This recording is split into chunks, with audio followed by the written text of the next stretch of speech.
All right, so I'll give you a brief message that I have, and it's really this: before you become a superstar, before you are a star, way before, way before people know your face, they recognize your face, they love and admire your energy because you're a superstar, which you are.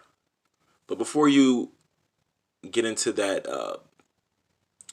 moment, or before you begin that process of self actualization, which is you rising up your social dominance hierarchy, or you making sure that you have everything that you need according to your Maslow's hierarchy of needs. And once that has been attained, you are fulfilling your life's purpose by exhausting your spiritual gifts through aligning your personality with your passion, positioning yourself, being open minded, being willing and able to pivot at any time, and that will set you up for exhausting your purpose, or finding your purpose, aligning yourself with your purpose.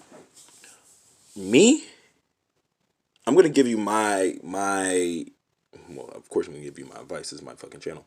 Let me give you like the truth, and this is why it's Goon TV. You remember watching the movie Hercules, like the '90s movies? I think it came out like in like '96, '97, something like that. Do you remember like looking at the anime or the cartoons when you were growing up? Dragon Ball Z, Naruto, anything that was on Toonami? Like, do you do you remember playing NBA 2K, NBA Live, things like this, Madden?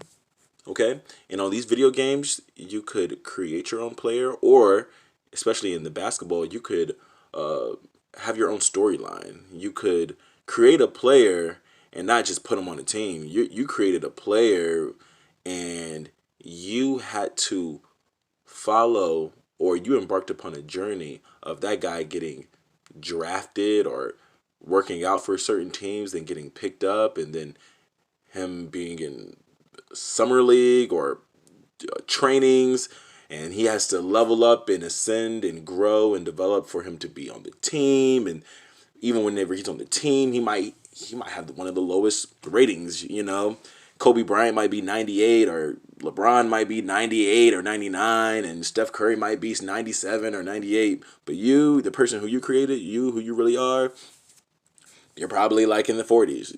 You're probably in you're probably not even on a scale right now. The reason why I mentioned Naruto and Dragon Ball Z and Hercules is because of what I talk about when I mean by the triangulation method of CD, company development, character development.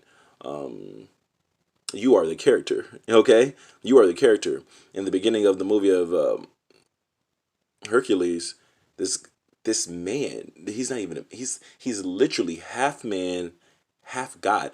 I don't even know if it's a literal, like, he's half man. I think he might be just the god. He is the son of Zeus. He is living in a mortal world. He appears to be immortal. He's half mortal. He has special spiritual, physical gifts that make him different than the others. And Naruto, this little boy is just like everybody else. He goes to school. He lives in the village. But what sets him apart, or what makes him stand out, is his mindset. Is is his ambition. It's his determination. It's his persistence. Hercules knew he was different.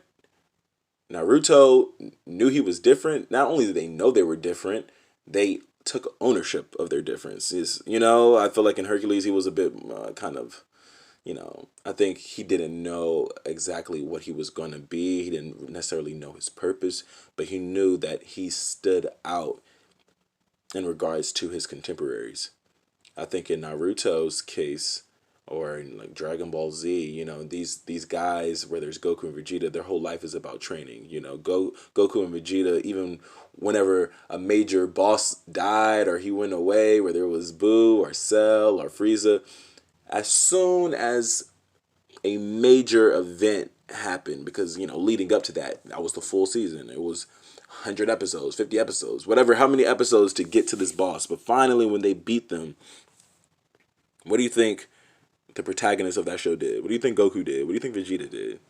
And it wasn't celebrate. They didn't just go to the beach and drink, mojitos and smoke cigars and have sex on the beach, the cocktail, and literally have sex on the beach. Like, that wasn't, maybe Goku and Vegeta did that with their significant others, but like what I saw on the show was them training. As soon as the boss was over, they went back to the shit. They went back to the physical training, the spiritual training, the mental training. They went back to going at it. When Naruto said he wanted to be the greatest ninja of all time, people thought he was suspect. His classmates, his friends, he didn't have really much of a family, but the people around him, other than his mentors and his teachers, they all thought Naruto is crazy. Naruto has problems. He's just a troublesome kid. All right. And for those who watch watch the series, they know what comes out of that. They know what the conclusion is. I'll give you a spoiler alert. He becomes the world's greatest ninja. But that's through 9, 10, 11. I don't know how many seasons of his growth, of his journey, right? The end of Hercules, he becomes Hercules, the god who is a literal hero, who's saving people and helps people, and all the townspeople love him. But initially, in that film, initially, the first 45 to an hour and a half of the movie, or maybe the movie's not an hour and a half, maybe the first hour of the movie of Hercules, it shows how his contemporaries were shitting on him, how they were talking bad about him, how they did not believe him, how he was weird, how he was an outcast, how he was an outlier. He was too different. Does that sound like somebody? Does that sound like somebody you know? Somebody who's different, somebody who stands out, somebody who speaks differently, looks differently, thinks differently. And when I mean different, I mean unique. You think for yourself. You dress for yourself. You are a person who is focused on their growth, their mental state, their openness. You're focused on you because you know that there's more for you to attain. But then I use this metaphor to kind of like bridge the gap with, and I'm talking about cartoons and movies and Dragon Ball Z and Naruto and Hercules and, NBA 2K and Madden, because like legitimately, like, how Tom Brady or LeBron James are going to be the highest ranking players in their respective games, their respective sports. But there's not going to be there's not going to be a million LeBron Jameses or a billion LeBron James. It's not going to be a million or a billion Tom Brady's. But the reason why I mentioned those two guys is because they are at the top of their game. Maybe LeBron may not be right now, but like you get what I'm saying. Like, they're at the top of their game and they had their journey for them to get there, and that's why they are heroes. Each one of you, every person who is listening, has their own journey, they have their own path, they have their own story. And at the end of that story, because it is your world. Do you feel what I'm saying? Like, this is your universe, not mine. The political sphere has taken off. Angels in Politics, I shot that shot a long time ago, so you'll be seeing that. But this is your world. And in your world, you are a star. Not a star, you are a megastar. You are a superstar. But you're not going to know that you're a superstar until maybe midway through the book. The book is your story. The book is your life. You know what I'm saying? You're not a superstar at 20. You're not going to be a superstar at 16, maybe. You're not going to be a superstar at 12. Maybe you could be. But you're not going to achieve that because it's not really it's not going to be authentic or genuine stardom. the fact that you became a superstar was the fact that there was a process, there was involvement, there was evolvement, there was growth, there was there was adversity, there were adversaries. There, you know what I'm saying? Like, listen, dude, they were talking bad about Hercules. Listen, dude, when Naruto was training every day to be the best ninja, the greatest ninja, he was by himself. There wasn't like, he wasn't the popular kid in school. He didn't have all the girlfriends. Like, he didn't have the cool stuff. Like, this is the sacrifice. This is the sacrifice for superstardom. You know there's other people on the basketball team. You know that. You know there are other people on in the TV show Dragon Ball Z other than Goku. You know there are other people in the NBA other than Steph Curry. But the reason why you know him is because he's a superstar. The reason why they know you is because you're a superstar. Now, the difference between them and you is that their spiritual gift, their special gift, is athletically based. It's athletically based, meaning God created Jalen Ramsey to play football. God created Tom Brady to throw football. God created LeBron James to play fucking sports. Like, Allen Iverson was created to change the world through his athleticism. Okay? That's a God-given talent. You have special talents. You have special gifts. You have spiritual gifts. Okay?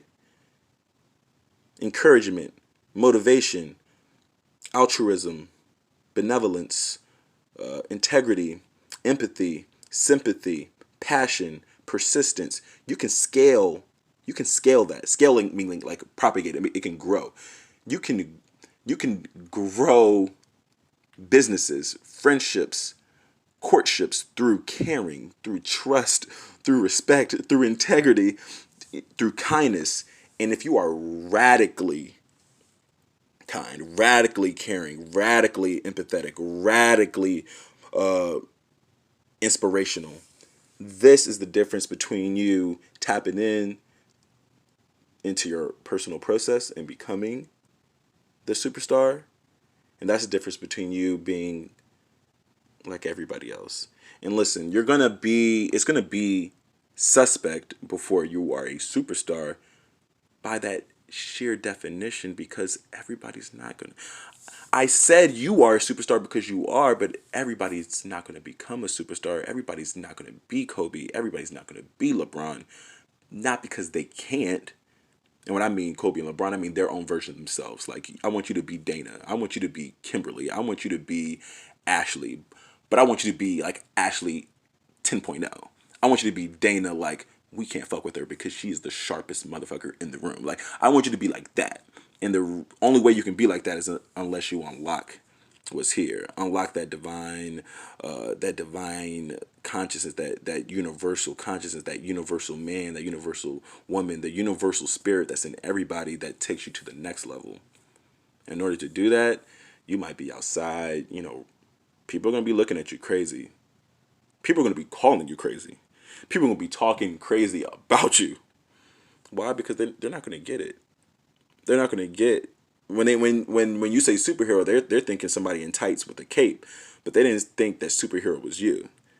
They didn't think that superhero was a human being. They didn't think that superhero was a person that lived in their house. They didn't think that superhero was like the hero next door. Like, you know what I'm saying? You heard the book, The Millionaire Next Door. Like, this is the superhero next door. The superhero next door is going to be seen as crazy. The superhero next door is probably going to be that guy in the yard talking to himself.